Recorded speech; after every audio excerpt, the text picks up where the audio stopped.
قال علي عليه السلام: كن في الفتنة كابن اللبون، لا ظهر فاركب ولا ضرع فاحلب. Imam Ali alayhi salam said, during civil disturbance be like an adolescent camel who has neither a back strong enough for riding nor udders for milking.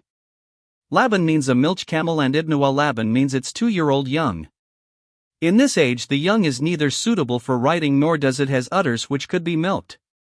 It is called Ibn Laban because in this period of 2 years its mother bears another young and begins yielding milk again. The intention is that during civil disturbance or trouble a man should behave in such a manner that lie may be regarded of no consequence and ignored. No need should be felt for his participation in either party. This is because during mischief only dissociation can save from molestation. Of course, when the clash is between right and wrong it is not permissible to keep aloof nor can it be called civil disturbance, but on such occasions it is obligatory to rise up for the support of right and suppression of wrong.